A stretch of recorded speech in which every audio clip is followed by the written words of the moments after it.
Good morning. હાલો આજ તો નવી પ્લાઝો પહેરી લીધી અને થઈ ગયા તૈયાર અને હારવાર થેલો પણ પેક કરી લીધો। અમારે બહાર જવાનું હતું એટલે ઘરેથી નીકળી ગયા અને રસ્તામાં ટ્રેન જોવા ઊભા રહી ગયા। ત્યાંથી અમે આલુપૂરી અને ખાવસા લઈ લીધા। એકલા શાક રોટલા ભાવે નહીં એટલે આવું બધું થોડુંક હારે લેવું પડે તો કંઈક ગળા હેઠા શાક રોટલા ઉતરે।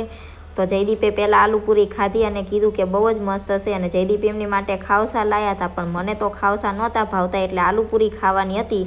હજી તો હું વિડીયો ઉતારવામાં રહી ત્યાં તો આ ભૈયા અહીંયા બધોય ગડબડ ગોટો કરી અને મૂકી દીધો। હું આલુપૂરીને હું માવો કાંઈ સારું રહેવા દીધું નહીં। પછી મેં આલુપૂરી ટેસ્ટ કરી તો ખરેખર બહુ જ મસ્ત આલુપૂરી હતી, પણ સારી આલુપૂરી ખાઈ લીધી પછી તો શાક રોટલા કોને ભાવે। પછી તો શાક રોટલી ખાવાની કાંઈ ઈચ્છા નહોતી, પણ ઘરેથી આખું ટિફિન ભરી ગયા હતા એટલે થોડુંક તો ખાવું પડે એટલે ખાઈ લીધું અને પછી ખાઈને ટિફિન પેક કરી દીધું અને થોડીક વાર બધાય બેઠા બેઠા રમ્યા અને શાંત વાતાવરણની મોજ લીધી અને પાછા ઘરે આવવા નીકળી ગયા। વિડીયો ગમ્યો તો લાઈક કરજો, ચેનલને કરજો સબસ્ક્રાઈબ।